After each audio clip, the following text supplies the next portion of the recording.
So Yeah. oh, we're live.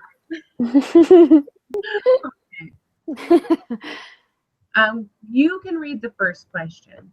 Okay, so we're going to do case study number 1 first, which is the culture and gender issues in early childhood classroom. Okay, so this is the one that's kind of a little bit about the family who doesn't want, like the dad doesn't want them to, like him playing in the kitchen area, correct? Mm-hmm. Okay. All right, so in the handout, step 1 is identification of relationships. So the first question to that is, what is the relational field? What are the potential relationships in the case? So I think there's the relationship between the mother and the son who come to the class. Mm-hmm. There's a relationship between the educator and the mom and the child, and also the educator and the father when they go to the home. Mm-hmm. And then the relationship probably between the father, the wife, and the child as well. It's kind of the ones I could think of. I would think also probably the relationship with the father and his culture. I know that sounds funny, but Oh, no, that's a good point. that's probably why he's so intense about his child not going in the kitchen. Yeah. And that shouldn't do that. So I agreed with all those. And maybe the family and the culture, but I think more the father and I don't know if you said this, but the father, the respect the mother has for the father, so their relationship themselves. Yeah, that's a good point. I agree with that. I didn't even think to go beyond humans, I guess. Yeah, that's a really good point. I was just thinking that was like a major factor was the culture. So yeah, perfect. Okay, so the next one is, what is the primary caring relationship the educator needs to address in this case? Examples: educator to family members, educator to group, educator to another staff person. So when I was thinking about this question, I think when it comes to the primary caring relationship that they need to address is, we kind of, I don't know if you have yours pulled up, the Code of Ethics. Uh-huh. The one, I looked at this a little bit last semester. I had to sign it and stuff for a different class. But there's one in here that says, I will respect cultural beliefs, backgrounds, and differences and engage in practice that is sensitive to the diversity of child rearing values and goals. So that kind of came to my mind when I read this question, just because she needs to be, or I'm saying she because I'm thinking about like us being educators, but I think she needs to be sensitive to that, because I think, and like it said in the case study, that if the father felt threatened, he would pull away. So I think she has to be really, really careful to their culture and how to respect him and talk to the father in a way that's going to help him broaden his way of thinking without making him feel like she's stepping on his toes or disrespecting him or trying to change him and his culture. Because I think that is going to be the main issue. Yeah. No, I completely agree with that. Go ahead. Go ahead. Finish what you're saying. I was going to say that another thing too would be that, they talked a little bit how there might be a little bit of abuse from the father as well. Isn't that in the second case study or the first? It might be. I might be just jumping the gun here. No, you're getting excited. That's great. I love it. Okay, now go ahead, because then I'm done. I'm ahead of the game here. Okay. So I loved exactly what you said about the respecting the family's decisions on what they're saying about that, and that's another thing. I feel like that's where the boundary's hard. When I was reading these questions beforehand, how we have to take there's a fine line, but a very strict line between counseling and between the FLE, and I sometimes am like, well, where is that line? Where is that line? Because we're trying to help you teach people, but at the same time, we can't direct it towards someone, I guess. I don't know. But I was thinking that, sorry. You're fine. I just lost my thought. That's what happens to your mom and you're thinking 100%. Well, I agreed with you. Sorry. That was the main thing I was thinking of that though, the culture and respecting that, but also explaining to the family, even though we want to respect that, we maybe even showing how even if their son does play in the kitchen, it's not going to affect his gender roles. And I don't know if that's why their culture is against it, but maybe showing just different point of views, because they are now living in the American culture, even though they want to live the Somalian lifestyle and their beliefs.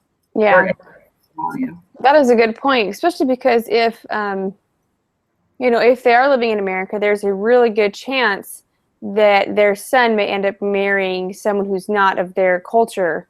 So, and if that is the case, then the son is most likely not going to be living his cultural roles that he was raised with anyways, because most likely the person he marries, if it's not of his culture, is not going to feel exactly the way he feels on everything.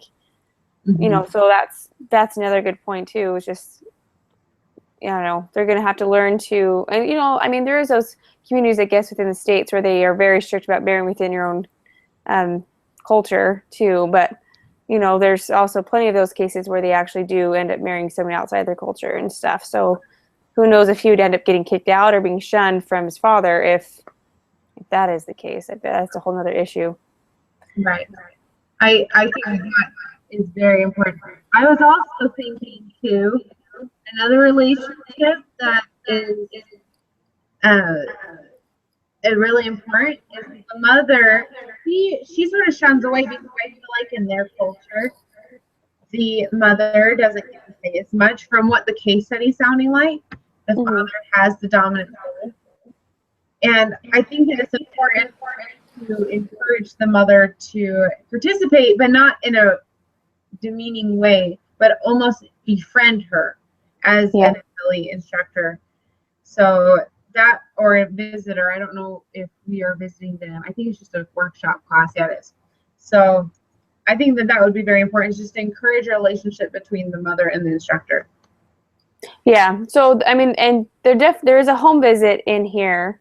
I don't know how many home visits there are in this case study, but no, I like that. I think that would be good for the mom to kind of have that a bond with another. Well, for us it'd be women, but another bond with a woman who's an educator and can kind of give her a little bit of education on maybe how to create a better relationship with her, with her spouse, and in a way that does not. Because in our views, we think that's wrong, right? Or that's not how we would want to live or whatever. But that doesn't necessarily mean that that's not how they want to live. Right. So we'd have to be sensitive to that as well, and maybe just give her some advice on how to be okay with who she is in the role she's playing, if that is the role she wants to play. Right. And I don't know, which I think that's very tricky because you can't go. You have to be careful with what you say, because if the husband or the father starts to see something going on that he doesn't like, then he's going to pull them away as well. And which could end up being worse for them in the long run. So it's kind of like you have to probably build a relationship with them first before you even, it's more of a casual relationship with them first before you even do that, before you go any further. But no, I agree. That kind of really touchy subject. Yeah. Well, and that it totally leads us to the next point in step 1. It says, what do we know about this relationship, quality, stage of development, etc., which is kind of like a little bit what we talked about. But, like we kind of just said that the quality of the relationship is very sensitive, I think, even in their own home. Like, kind of sound like the mom wasn't necessarily like confident in her role and was okay with it, like the man taking charge and being the boss and whatever else.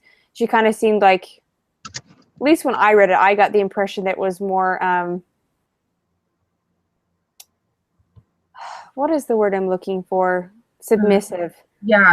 And forcefully submissive, but not necessarily meaning like he hits her or whatever, but maybe like, she's kind of shut into her role and she's kind of scared. So she uses that role, I guess. No, I know. completely agree with that. Yeah, Did you get that same vibe too? I do. Am I echoing? Not on my end. Okay, good. Um, so I do get that feeling. I also feel as though I just had a thought come to my mind, and I don't know if it goes with this one or the one previous. I think they sort of go together. But a relationship that we probably should understand is the instructor's relationship with the culture. Like, Yeah. I feel like as an instructor, we should understand why they do act this way, because I think that if we understand that, then we can understand. Sorry, let me shut my door. My daughter's screaming.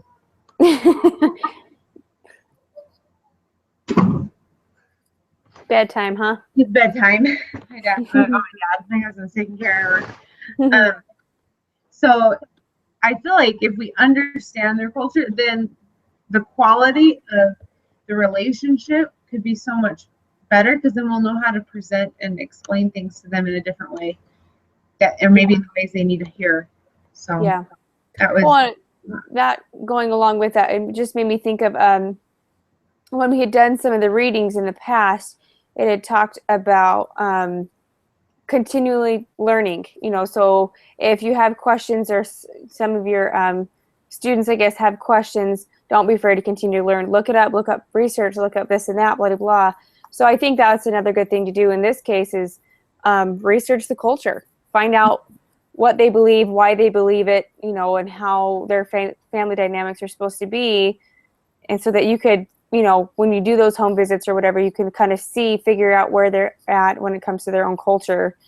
And, and kind of find their stage of development in their family as it connects to their culture, and then kind of help you go from there. And kind of, I think it'd be good to show them too that you respect their culture. Yeah. I think you could probably get some good points with the father on that end, so that he doesn't, I think you can start to build a trust that way if you start to show him that you respect him and his culture and try to work with them alongside their culture. Yeah. But I really like that. Okay. All right. So let's go on to step 2. Application of principles.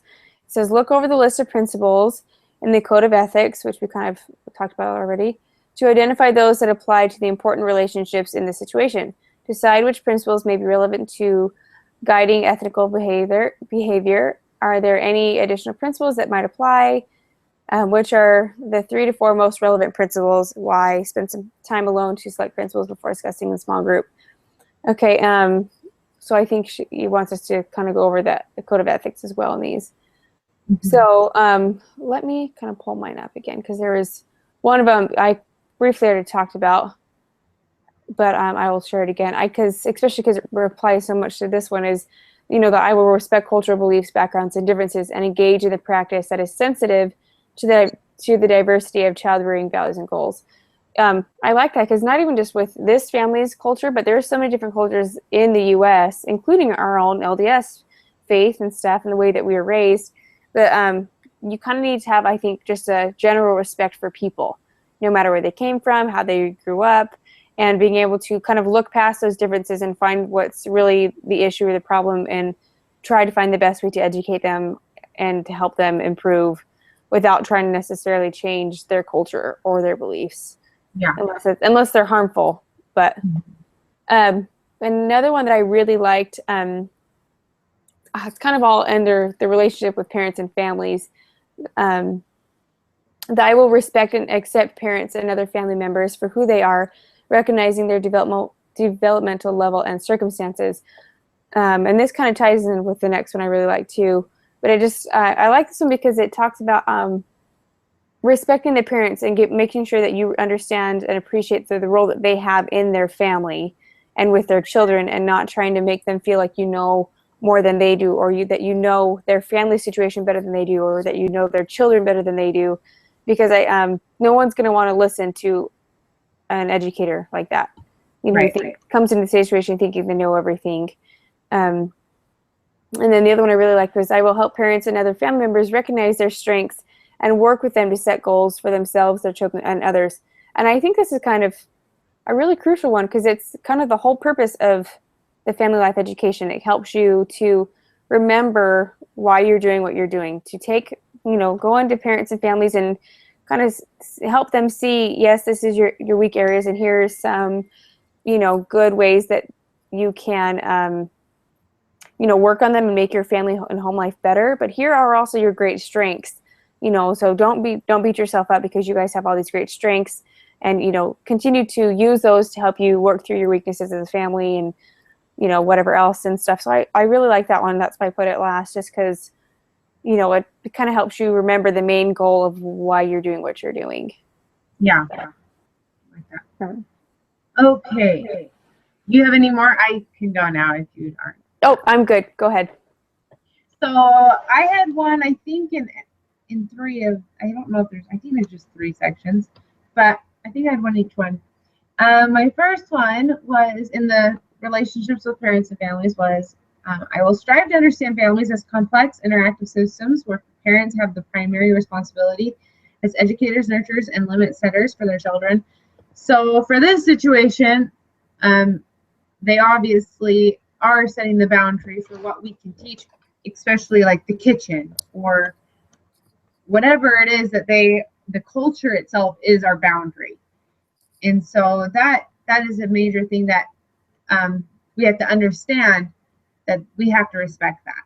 And so that was a big one, but it also goes along with year 2 a lot, that we just have to be really sensitive to their culture and their beliefs. Yeah. My second one was is that the train? Train. I missed that noise. I didn't even know we had a train by us, but you do now. I have no idea where that came from. Anyway. Okay. That's funny. So I just saw another one as I was looking for mine. Mine was one of the relationships with children and youth, but I really liked it. The first one, I will treat children and youth with respect and sensitivity to their needs and rights as developing persons. So even though, as in this situation, we have so much we want to share with the family.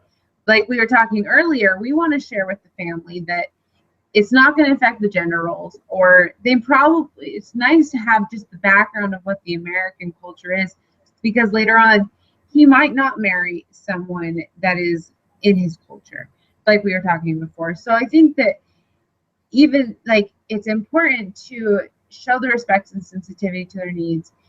However, we need to give them that right while being sensitive, since they are developing. They are developing in our culture, so we need to show them both sides, even if while we're respecting their culture, obviously. Yeah, I agree. I like that. And my last, that's where it was.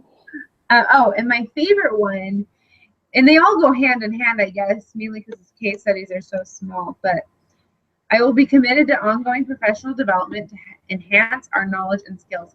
So, like we were talking earlier, as an FLE educator, we would be hoping to understand their backgrounds. Like, we need to be expounding our knowledge, understanding their culture, because if we have more people coming in with their culture, then we'll understand how to handle the situation. And I think it talks about later on in our reading this week, I believe it was this week, but it talked about how we need to be like an educator that people want to come to. Yeah. And if we have that specialty with, I've worked with this culture before, like not worked, like, but I've taught people in this culture and I understand it and I know how to show them key points that can help them as a family versus someone that's never had that background before. And I feel like if you have that specialization, some people might be more apt to taking your courses. Yeah, no, I agree. Well, and to go along with what you were saying in the last one that you talked about, where you talked about, treating children and youth with respect as, on their rights as developing people, it just, kind of popped to my mind, like, I don't know, like you have to sometimes realize, and I think often as adults we tend to forget that these kids and stuff that, sometimes they may act a certain way or act out and stuff. that we went through the same things, and that they are not fully developed, they're not fully matured. They still have to go through these life experiences, and half the time, you know, most of us look back on some of the things we did when we were younger and think, oh my gosh, that was so dumb. Why did I can't believe I even thought that way at one time. Right. You know, and so I think that's a crucial one that you brought up, is because we need to remember that their maturity level and their mind has not been developed to where ours is at. So if they kind of act out or act weird or do something that's different, that kind of makes us question, like, oh my gosh, why are they acting this way? Oh, why? It's because they're still young. They're still going through their own maturity process and so forth. And that's kind of what came to my mind. So I really liked that you brought that one up. That was a good one. There's a lot of really good insights. That was actually a really good discussion right there on step 2. And yeah, that was a good one. I liked that one. Well, and I really liked the code of ethics too. When I went through it last semester, the semester before that, I was like, oh wow, this is really good. I really liked that one. It just really kind of sets the tone for everything. It does. I like it. Okay, so it's really a positive thing too. Like, I feel like a lot of times when you see guidelines, sometimes you feel like a negative vibe, but they're really positive. Yeah. So, yeah, it just reminds you what your purpose is as an educator. Right. I like that. Okay, so we'll do step 3. Identification of contradictions and tensions. What are some potential / actual contradictions or tensions among or between relevant principles? Okay, so let's talk about the principles. Is it talking about the ones that we just talked about? Or just principles in the thing? I think in general, but maybe intertwining them with what we just talked about. Okay, so let me pull up my code of ethics again. Okay, so I mean, you can honestly tell that there's a tension between, you know, I would even say just the mother and father and the educator. You know, there's that. Yeah. You don't know our culture, you don't know us, we don't really know you that well. We're grateful for what you've done so far, you know, but there's that tension, like, you know, that, you know, the father's like, you know, kind of, if you don't agree to these terms or if you don't follow through this, then, you know, we will be kind of pulling out and, you know, he won't be able to attend anymore, kind of a thing. So there's definitely a tension there. And, you know, it definitely goes along with a lot of the things that we talked about in here, like just respecting the parents as the ones who, I'll read this one to you. It says, I will include parents or other family members as partners in problem solving and decision making related to program design and implementation. And, you know, there's another one that also talks about remembering that they have the right, kind of a thing. That is their child and they kind of get to say. And, you know, so I think when it comes to this, like, you know, the educator has to be respectful, because there is a possible tension there. There's a little bit of awkwardness that could turn into a serious tension that will break up the program and, you know, the education process with that family, you know, but she also has a chance to kind of ease the tension by giving them that respect and respecting their culture and their way that they do things, so that she can continue to teach them and hopefully over time kind of broaden their mindset and help them see both sides of things and transition better in America and in their family, I think. Yeah. Actually, like I was going to use that one as well. It's a good one. But I want to expound on that a little bit, because I thought about when I read that one, I thought of it as differently. I thought of it as a contradiction, because I completely agree with you, by the way. But I also look at it the other side too. This family wanted this program. Yeah, they signed up for it. They wanted the guidance for it. So and in my opinion, you cannot go into anything that you want to have knowledge on or guidance on if your mind's closed off. Yeah, so, if you're half-hearted. Your thing. So that was just my thought on it. Just yeah. Well, I think that's a good point to bring up, especially because, you know, they're there for a reason. You know, whether it's more the father wanting them to go, or whether it's the mother pleading and asking for permission to go, it doesn't really say. But either way, that there is someone in that family, you know, relationship that wants to be there. Yeah, so that is a good point.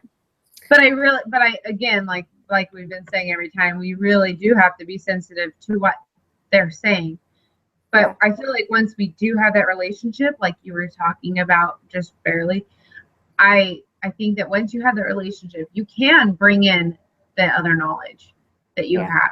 Because then I don't feel like once you have a relationship, they're not as easily offended. Yeah. So Oh, I agree. Especially once they get to know you a little bit, they know how you work and how you handle things and so forth, so they won't, jump to conclusions right away. right. Okay, so step 4, identification of possible solutions, brainstorming possible actions by the parent and family life educator, keeping in mind the relationships, the relevant the relevant principles, and the virtues. Okay, so obviously we've kind of been a little bit brainstorming about this already and kind of talking about things. I think one of the main key things that we've been saying is that the educator needs to kind of develop a relationship with mainly the parents, obviously the son as well, but in order to get her foot in the door, his foot in the door, you have to kind of get to the father first, it seems like, at least in this situation. Yeah. So, learning the culture and respecting him and his position as the head of the family, and, getting her foot or his foot in the door with the father, because the mother, you can kind of tell, is already, wants to be there. She's the one who's actually attending the meetings and stuff with the son, so I think the biggest thing she needs to do first is kind of get her foot in the door with the father, and then I think from there things will flow a lot more easily, and just a lot of respect, and letting them know that they are still in charge, but here are just some great ideas that I have that may bring you guys even closer as a family, and things like that. Yeah. No, I completely agree with that. That was my thought. I think that we've really talked about this one throughout the whole thing. We, like you said, we do need to create that relationship with the family, and we need to have an understanding of what they believe as on top of that in order to create that Yeah. relationship. So, yeah. Well, and it talks about the relevant principles and stuff. So obviously, like the principles in the code of ethics, like treating everyone with respect and sensitive to their needs and so forth. But I even think like our own, it talks about virtues as well in this question. Even kind of staying true to our own principles and our own virtues as an educator, not just the code of ethics, but the ones that we hold for true to ourselves. right. And just like in the way that we were raised, especially being LDS, I think that, staying true to those as well, loving your neighbor, and being kind to those and wanting to help, and, love and, charity towards other people and things like that. If we keep those, those virtues and principles core to our hearts as well as all the other, information we're trying to give them, and keeping the other code of ethics, I think that it can also help us get our foot in the door to build those relationships, and using prayer and all these other things that we have been taught to use as another way of helping us get into the family to help them become a closer, tight-knit family. But I don't know, just kind of came up as an afterthought. No, that was perfect. Really good. Because even though they may not believe the same things we believe, we should be able to use our beliefs to help them further along in their own family as well, even if that's not necessarily what we're telling them, like, oh, I'm using my LDS background to, because that might be a huge turnoff right at the beginning, Right. Well, but I do believe too is people are more apt to want to come, like I said earlier, that we need to establish a way to make ourselves noticeable as an FLE educator. If you are true to your values, I feel like a lot of the time when you're not two-faced and you actually stand up for your beliefs, but not in like this is what I believe, but you just are an example and kind during your practices, and you are loving, that the word gets out that you're like that. Yeah. So I think that's important as well to our professionalism and to our careers. So yeah, no, I agree. All right, so step 5, selection of actions. Select one action or combination of actions to use that reflect adherence to the ethic principles, All the principles are important and should be addressed in a thoughtful and respectful manner. I think we kind of already done this one, but I guess we can kind of go over it again. I think that we just have kind of been saying, that if, first research the culture, get to know it. I would even say use prayer a lot in your learning process to really understand their culture and understand them as a people and, as individuals and, along with as how their family works, and use the, as well as our code of ethics, making sure you're keeping that respect and not crossing over that boundary, using that as a way to get into the family in order to get them to talk and explain things more so that you can begin to help them grow closer together, to become more open-minded and to really make good progress as a family and as with the relationship with the educator as well. Mm-hmm. Kind of what I kind of took out of what our actions would be. Is there anything else that you I don't feel like there's anything I should add to that. Maybe I should, because I'm supposed to answer the question as well. I completely agree with you. I feel as though it's just exactly what you said. I really don't want to add to it because I feel like we did go through all those things and you basically summed it up. So if I get talked on it, you're good. We've talked that a lot. Yeah. Okay. So then are you okay with moving on to the next case study? Yes. Would you like me to lead this so you don't have to, this one, so you don't feel like you've had to do it all? Oh, sure. That's fine. I just feel like it makes me sound like I'm doing all the work when really, because I get to speak first, so I say all the good stuff, Right. Cool. But maybe I should let you do it because then you show me like how much you're supposed to do it. No. No, go ahead. That's fine. Let me see. Let me pull up my case study again. Okay. So this is case study number 2. So what is step 1, what is the relational field? What are all the possible relationships in this case? So in this case, before we talked about the importance of the father and the educator's relationship, I feel like that needs to be a very fine line, even though that is it's a relationship that should happen. Since the father is very dominant, we need to make sure that the father does not feel like he can dominate the FLE educator, because this is an abusive situation. So that is something where, in order for, even though you don't want to step on any toes so the father feels like they can allow the family to keep coming, you also do not ever let the father step on your toe as an FLE coordinator. Like, there needs to be a respectful line there. And if there's not, there needs to be legal actions, because he's already breaking the law by abusing his family and his wife and his children. So that's an important relationship to understand. Also, I feel like the mother and the daughter have a really close relationship, and also a really important relationship is, there's obviously the instructor, the FLE instructor's relationship with the daughter and the mom. However, I feel like the relationship of respect, like, I know that sounds funny, but the knowledge that the children and the mom have that the educator is not going to step over the line so that they can keep coming. And because the father is so dominant. So I feel like that is a really important line to understand. I also think that there might need to be a line with the Child Protective Services relationship there. With the educator, but not letting the family know at all that you're talking with them. Yeah.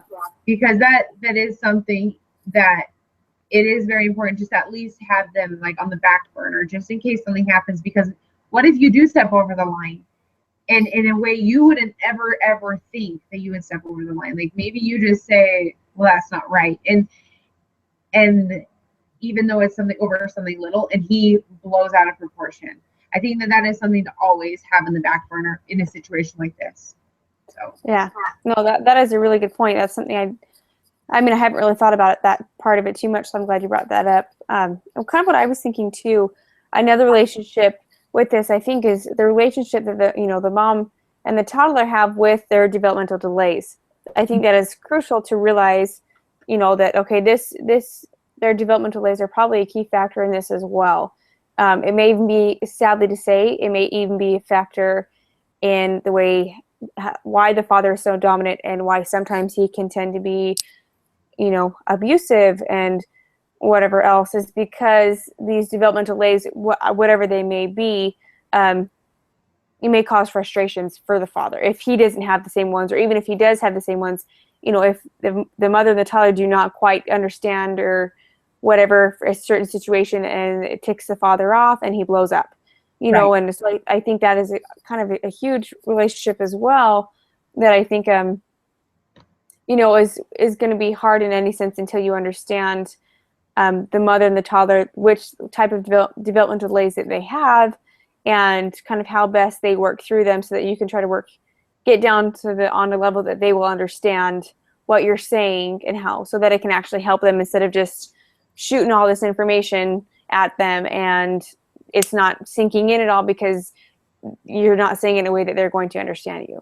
Right. So that's kind of what I thought of when it comes to that one. I really like that. I feel like that's really important to understand. And I think that we're going to discuss that again later on in the principles. I'm sure we'll discuss it several times, but in the principles, that's going to be really big. And then the contradictions. Yeah. So the second question is, what is the primary caring relationship the educator needs to address in this case? So I feel like the biggest relationship, well, no, I think there's two really big ones. The first one is the relationship with, like, that the mother and the mother and daughter have with their disability. And then that way they can know how to work with it. Another one. We're lucky. There is no train over there. I don't understand where it's coming from. There's a lot of kids out there, so maybe they're blowing on, but that sounds like a train. Totally sounds like a train. And then the other one is the relationship that and I think a very important thing is to understand how to handle the father. So the mother and child have with the father. So how to react to situations, like teach the children and mother how to react to situations, how to look at things. And that way, like, if something big happens to them, they can react in the proper way, so that the father doesn't become abusive. So those are the two really big ones I feel like that are important. What do you think? No, I really do agree with that. I really liked how you talked about the relationship that the mother and the toddler have with their own disabilities, because there's depending on the type of disability, they could not understand their own disability, where some people know, they can tell you, like, I have this learning disability or this whatever else, and so they know how to work around it or work through it, and if the mother and toddler don't, we need to find a way to kind of still teach them so that they do understand, or because some of them can just flat out tell you what they have and how best they learn, and some of them can't. So I think that is going to be a huge, very caring relationship that the educator needs to have, and to be sensitive, to be understanding, to not get frustrated if you have to explain the same thing 3 and 4 different times because they're not understanding it the first 3 times you explained it, and being understanding and caring with the father, so that he knows you're not there to, push him out of the way, tell him he's wrong, or take his family away, type of a thing, or to take his power away. So I think being sensitive to those can make sure that you are able to continue to teach the family, and hopefully kind of break down those walls, that either it's the developmental delay walls, or it's the defensiveness the father has type of walls.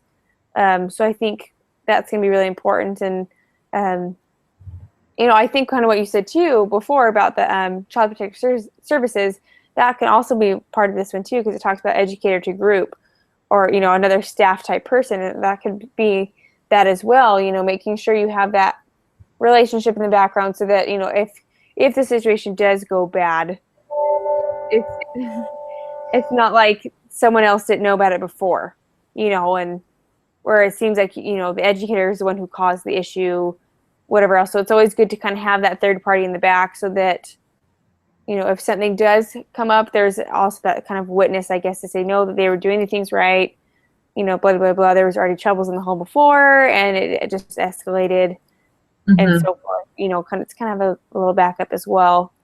Yeah. What I think. No, that was great. I never even thought of those things. You helped me think of them because you talked about it a minute ago. Well, I'm so glad. This actually helps then. I know. Okay, so what do we know about this relationship? I feel like, well, right now we don't understand their disability because we don't know what it is. So we don't know what the quality of it is really. But I feel like if they don't understand, like you were saying, if they don't fully understand their disability, then this could be a problem in helping them to their fullest potential. I feel like also though, with any learning disability, just from my past knowledge, I used to work with a lot of people with disabilities. With my past knowledge, with the stage of their development, most of the time, at any point of a learning disability, they're at a lower stage at somewhere in their life. So there's usually one area in their life, like whether it's just something they have a fascination with, that they're beyond intelligent in. But the rest of it, they're usually a lot slower than everyone else in learning disabilities. Yeah. And so I feel like the mother is going to be at a much younger stage than we're used to with a parent.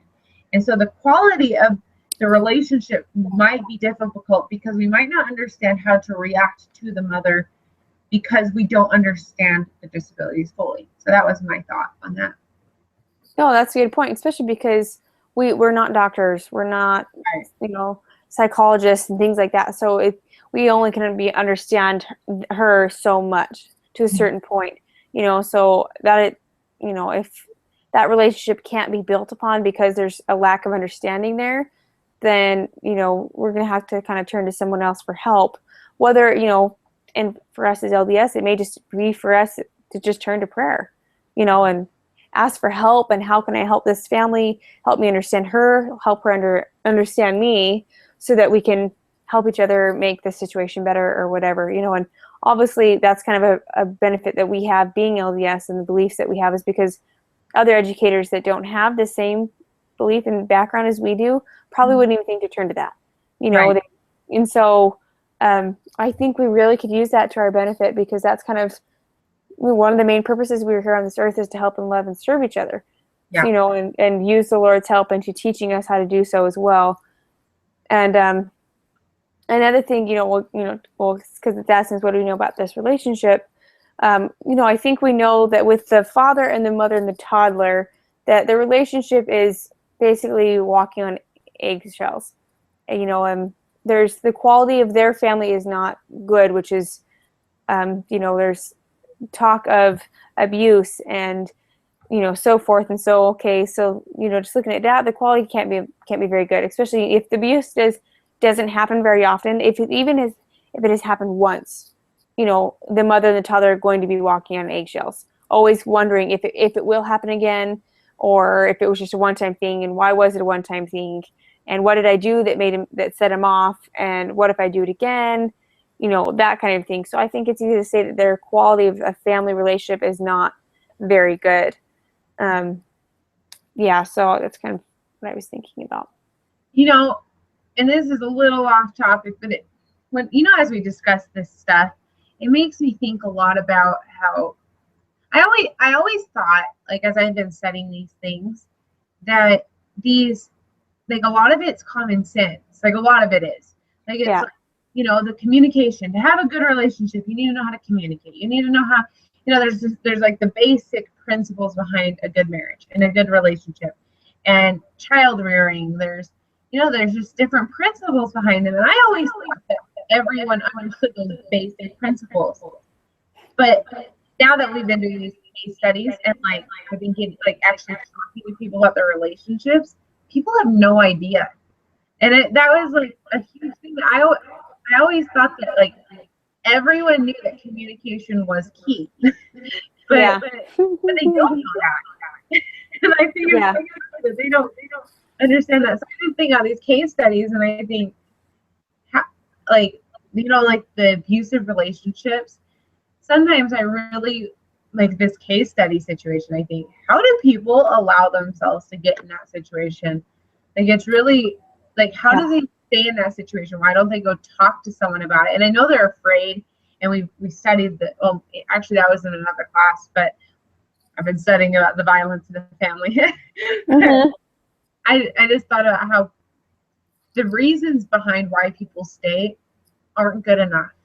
Yeah. Like, they don't, like, they say, I'm staying for my kids. Well, if your kids are going to get beaten too, it's not good for them either. Yeah. And like, it's all these things. It's like, it's not worth it. So Yeah.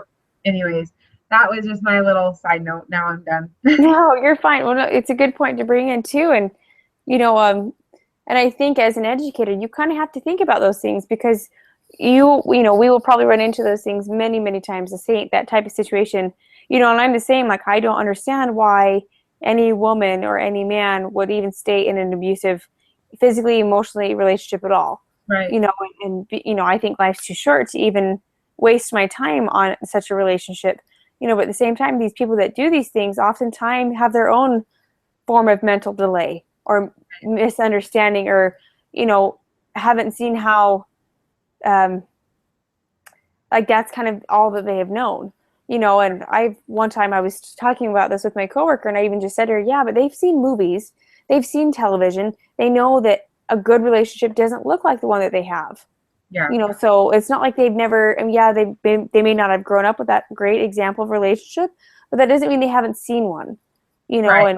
and other people, whether it's on TV, even though it's acting, they know that that's kind of what people look for in relationships, and my coworker just kind of told me, she's like, yeah, but they may have their own insecurities where they may feel like, yeah, I know that that's out there, but I don't think I deserve it. This is all I deserve, because they've been through certain things that others haven't. So they think, okay, well, if someone is treating me this way, this must be all that I deserve to have. And so I got to just deal with this one because I won't get anything else because this is all I deserve, which is obviously completely untrue, and so when she brought that up, it just kind of like, oh, I didn't even think about that, so, like, we have to be sensitive to those situations as well, and not just saying the first thing that we think of, really, because they're not necessarily there to hear what we have to say, as Chelsea or as, like Taylor, but they're here to learn what we have learned about the situations, and it's kind of the same concept, in my opinion, of going to the bishop.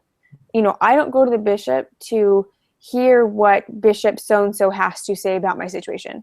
I go to the bishop to hear what he has to say that is coming through the Lord, as his mouthpiece, the impressions he's getting from the Lord to tell me. Yeah. You know what I'm saying? And I think it's kind of the same thing, but and I think of, as the educator, being able to learn how to, okay, take their situation, take it home, study it, learn it, ponder it, pray about it, ask for help to understand their situation, because, our first thoughts don't quite understand why they're doing what they're doing. So please help me understand it so that we can find the information that they need to hear, I guess. No, that was great. Because I literally I really struggle with not saying what's on my mind. But it's hard. No, I agree that it's hard. Like, are you dumb? But that's really mean to say, but it's true. Like, sometimes you're just thinking it's not that hard to see. Mm-hmm. Why, like, you even like look at a positive relationship. What are they doing differently? Yeah. And to me, like, that's 101. Like, anyone does that with a friendship. Like, if you don't like how you're acting as an individual and you see, I want to be like that person, you like to go after their attributes. They smile all the time. So you smile all the time. Like, they're just basic things. Anyways, I'm sorry. I didn't mean to. No, I think that was good. I think it brought out some great points, and I do think it kind of helps, some areas of what we're talking about. But I think, whether it's for this assignment or not, it helped me learn other things and think about things differently. So I think that was really good. No, thanks for your insights. I'm glad you shared back because I was like, I'm just gonna go off on a tangent and she's not gonna share. I'm really glad you shared because it did make me look so like crappy. No, I'm good at tangents, so don't worry. Okay, and then the code of ethics. So are there any additional principles that might apply? Which of the 3 or 4 most relevant principles? So I was thinking in the first section, so relationships with parents and families, but really 11 through 17, all of those to a T. I know. But my favorite, I'll pick 3 of them. So number 17, I will encourage family members to explore their values and promote healthy. Oh, not that one. Not that one. Good too, but I know, yeah. It's a good one. Not in this situation.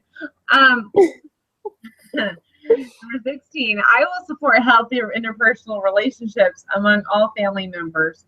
So I think that understanding the relationship and promoting a healthy relationship between the mother and the father will establish a happy family. I think that if somehow I don't know to what degree he is abusive, but yeah. I don't know if it's verbal and he's not, you know how some people, I feel like they downplay people and to a degree it's abusive, like emotionally. Yeah. And I think that some people don't even know they're doing it. Yeah. And I know like they just sort of do it because they're lifting themselves up, but they don't think of it as abuse. Mm-hmm. And even though it is.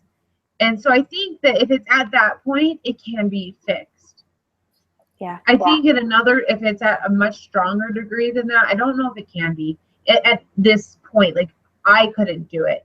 I know, because a family life educator doesn't sit down with the family and say, now tell me your problems, because I'm not a counselor, but we can definitely, I'm sure, direct people to counselors and marriage therapists and things like that. Yeah. Anyways, another one would be, I will support family members as they make decisions about the use of resources to best meet family needs. So we understand that the mother and the daughter have developmental delays. And so because of that, we need to use the resources that they understand. So that would best meet their needs. I also think that with that, depending, like I said, we don't know the situation completely, but if we were in the situation, we understood how abusive the father was, explaining to them that there is the possibility of family life, like the protective services. So, but that is a very, very special case that we need to be very careful about bringing about as well. So that, I think it's just feeling the situation before we talk about it. And then the 14, sorry, I will ensure all family members have access to and are encouraged to participate in family education. So I feel like, as hard as it may be, is encouraging the father to participate in what we're doing, but in a respectful manner, so that he knows what the family is doing, the mother and the daughter, so that the family can learn together. And maybe he can see, oh, this is why they struggle. Maybe not, but maybe there's just a small chance, even if there's a small chance that the father could take something out of it, that would be monumental. So yeah, those are my 3. I agree. I think like along with the one that you just talked about, I think it was number 14 you said, was, helping the father realize that, okay, like what he says in his opinions, we want to hear, that we wanted him to bring him in because we want to hear what he has to say. And, kind of from reading the case study, kind of sounds like he likes that. So, or, kind of has to have that attention, that dominance, I'm in control. So, maybe that might be a way that also helps build that relationship with him, so that we can kind of understand him better and begin to understand the whole family and their situation.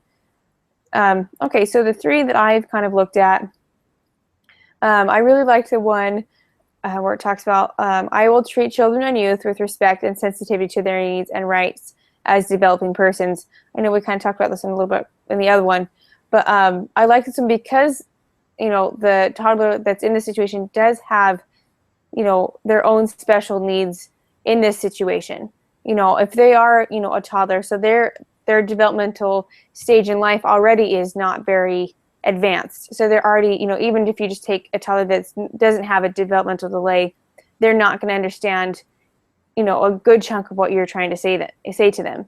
So then you take the toddler and they add the developmental delay on top of it.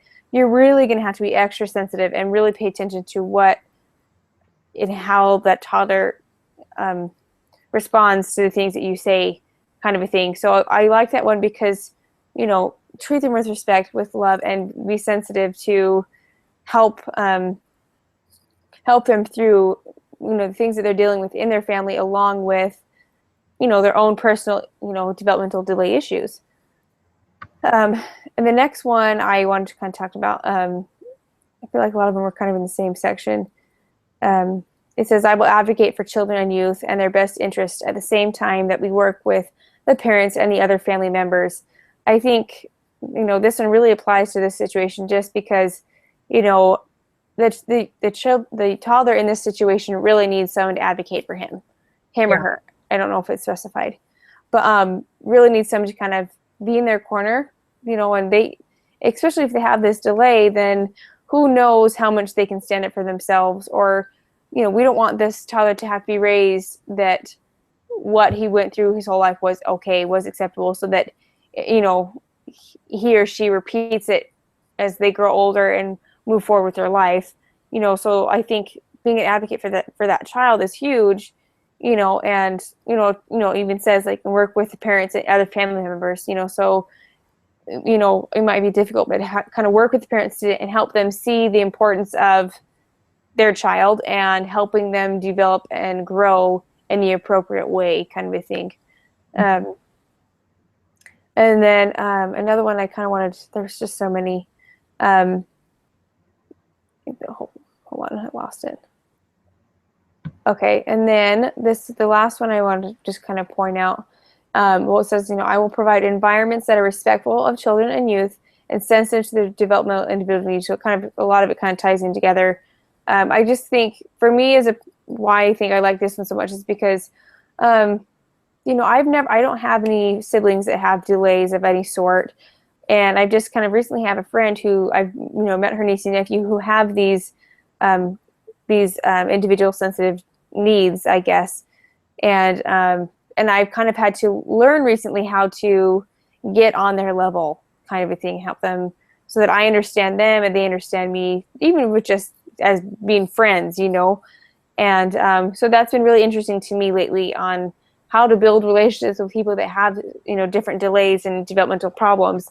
And so I just think it's just so important to provide that environment so that they feel safe, because if they don't feel safe, they're not going to want to open up to you with, you know, any child with a delay or without a delay, you know. And so providing that safe environment and being respectful and sensitive and just being that kind of like happy, bubbly person, you know, for that kid can, I think, really help change the dynamics of the family of that child's life and kind of help them develop in a healthier way. Right. I love that one. I feel like that number 5, I think you read that. You basically word for word just said it. So the providing environments that are respectful for children and youth and sensitive to their developmental and individual needs. I thought a lot about that as you were talking about those things, and I thought that principle and ethic hits this one right on the money. Like, yeah, everything about it. Like, there's no tension about it. There's no contradiction. And I feel like in most of the code of ethics, when it comes to situations like these, they're going to have a tension or contradiction to a point. But this one doesn't. Like, it's talking about the child and hitting their needs, but being sensitive to them at the same time. And so it's not swaying anyone's decision. It's just being respectful. And I feel like overall, if we are able to have a respectful boundary with our participants, then it can be successful every time. So that is just a major thing to understand. I agree. So step 3, the identification of contradictions and tensions. No. We've had a lot of trains today. I've never heard it before. Yeah, I've lived here for 3 years, but I've never heard it. That's funny. Okay, so the one you actually talked about it, and I really liked it, but is major. It's probably one of the most important principles, but it's also the most contradicting, I feel like. It's number 4 in the relationship with children and youth. And it says, I will advocate for children and youth and their best interests at the same time that we will work with the parents and other family members. So I feel like in order to fully help the child in this situation, we are going to be overstepping our bounds because of the father. And so we won't be able to fully help her or him. I feel like it's a her, so I'm going to say her. Okay. So I feel like that's going to be stepping in the father's toes, which is going to make the situation even worse. So I feel like there's a tension and a contradiction here, and they're in all of them. But I feel like that was the most important one one of the main ones we talked about that was very important. So I want to just use that one. Yeah. Well, and another one that we kind of talked about, not necessarily in this one, but we talked about in the other one, which can easily be applied to this one. It says, I will create, that's not the right one. Where did it go? I can't remember what number it was. Okay. Okay, it talks about, I can't find it on here. It talked about how, basically, like, respecting the parents' roles and, helping them solve the problems together and create those healthy relationships and stuff. And, which sounds good. And, obviously that's kind of what we're shooting for. But in this situation, that's going to be kind of hard because obviously the way that the father feels is not kind of, we need to respect them, but it's kind of contradictory because, we don't necessarily respect what he's been doing, right. And kind of letting him have that role and make sure we don't cross over that boundary of stepping over like the parental roles that they have, and I guess parental rights and stuff. And that's kind of that there's a tension there because you don't necessarily support what the father's been doing, especially because there's possible abuse involved, and so it's going to be kind of hard to allow to do those things when, if we do not keep our own personal beliefs and feelings in check, we can, those could come out and cause more problems because, like you said, if we do make a mistake by saying, I can't believe you would ever touch or abuse someone this way, especially your own family, blah, blah, blah, like it just depends, so as an educators, we kind of have to keep that in check. And, otherwise I think it could create a tension that's already there and make it 10 times worse. So my thought, holy cow. I have no idea where that's going to go. Okay. My thought on that too, and I just want to hear Chelsea's opinion on this. How do you know that boundary? Because you're obviously the educator, and so you're going to have your values in it. Yeah. But at this, to be honest, that is one of the things in this life I have zero tolerance over, is bullies. Yeah. Zero tolerance.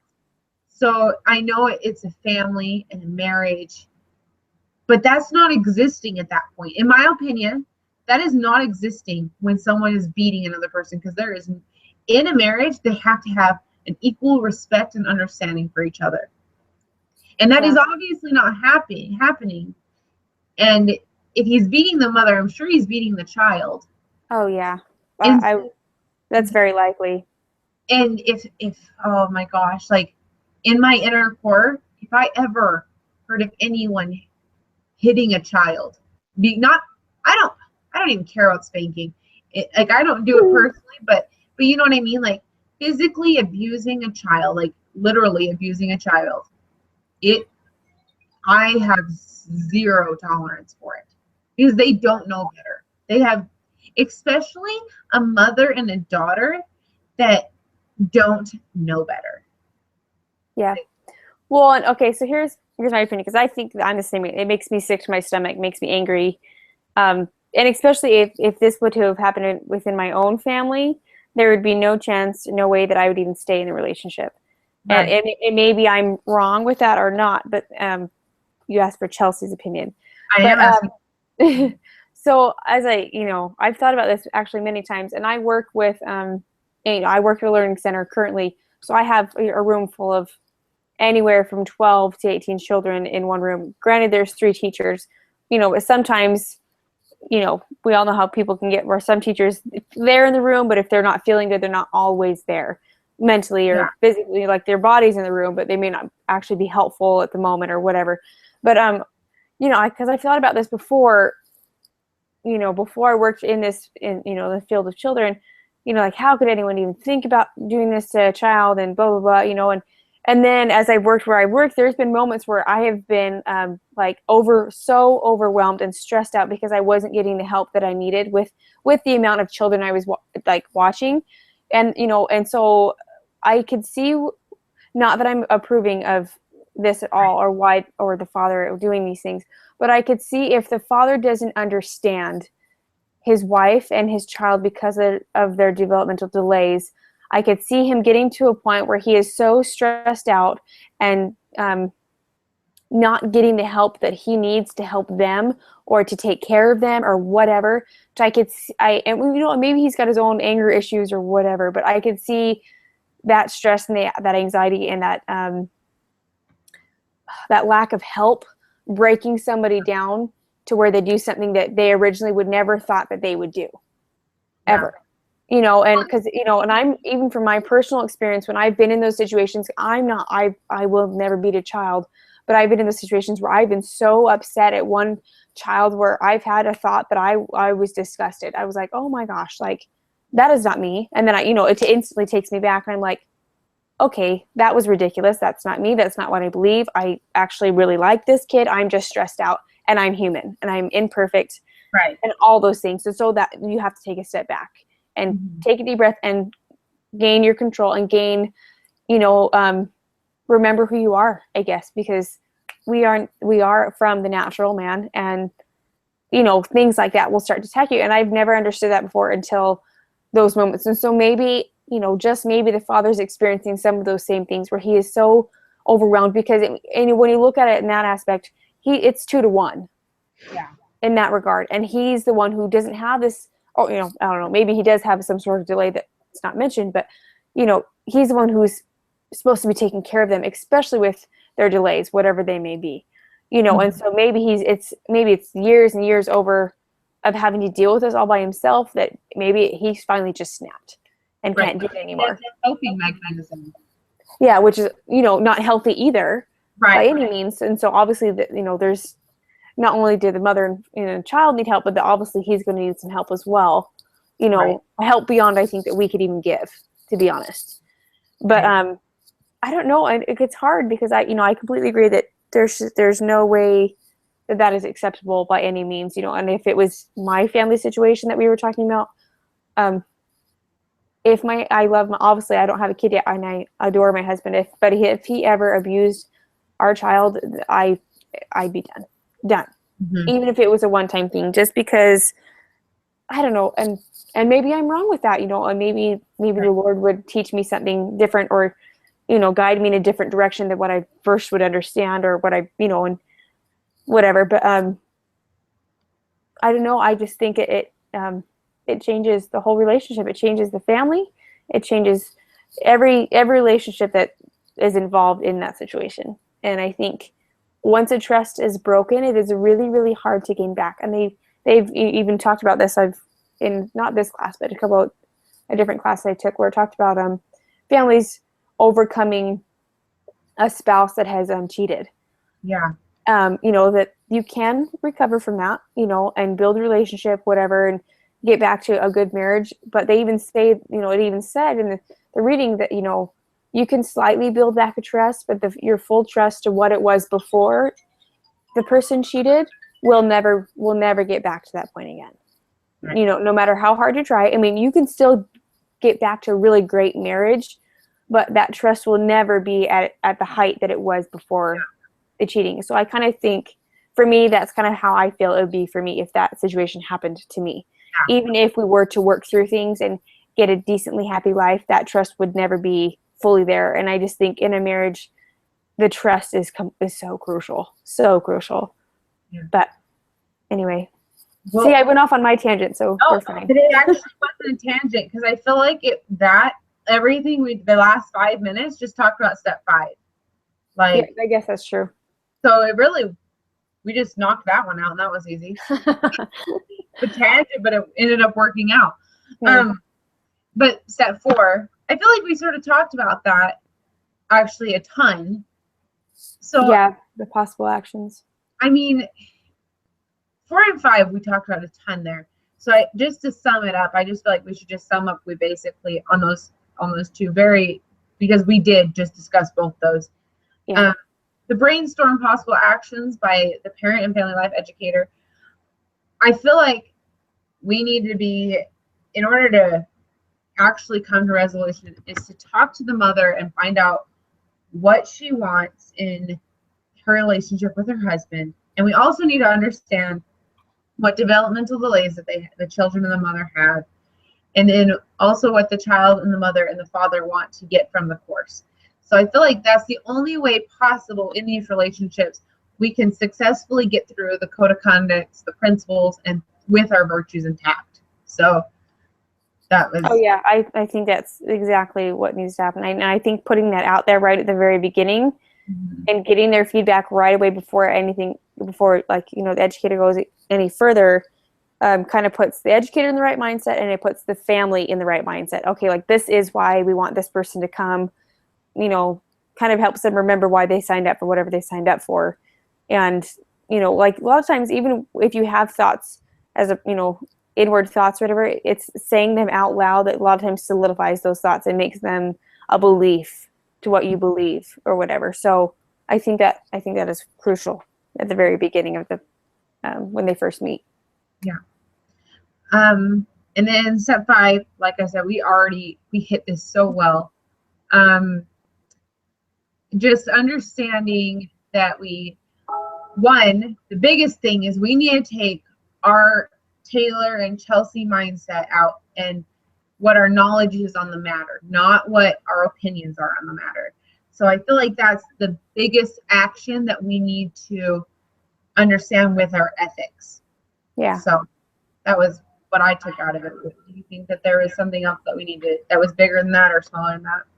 No, I think that's great. It kind of just sums it up real quick. And I also, just to add, I think that the only time, I mean, if we were to see the abuse continue, you know, I mean, obviously, regardless of whether we see it continue or not, I think the family needs an actual counselor as well. I mean, sure, they can take information and education from us or whatever, but I also think the family needs real medical attention and counseling and everything else, because there's a lot of issues going on within that family that just a few quick tips from an educator are not going to fix. So, you know, but I do think that if we see any more signs of abuse at all, that I do think it needs to be reported, you know, because, you know, they may not realize now that that they don't want to leave the situation, but I think once they get out of the situation and work through it and move past it, that they will realize that they still can have a happier life than they would have if they had stayed. Yeah. But, and, you know, it's regardless, it's never okay to beat a human being at all. So, yeah, that's kind of what I just think. So take our feelings out of it, but make sure that everyone is still physically safe as well. That is just a hard situation, girl. I never want to hear, like, I know of people that were in those situations, and I think it's just so sad. Actually, are you taking the family theories and dynamics class? Yeah, I think I took it last fall. Did you? Mm-hmm. I'm taking it right now, and they're talking about how it can handle what is it called when you cheat on your spouse? My goodness, affair. if you have an affair on your spouse, and like you were saying, like anything like that, where like we were talking about earlier, you brought that up a little bit. If you're beating your spouse or you're beating your children in any way, whether it's emotionally, physically, or spiritually,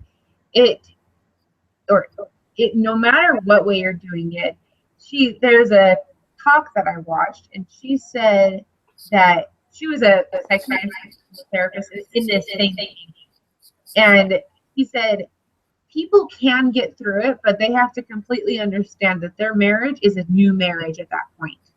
Yeah. Like that it's not what they did have.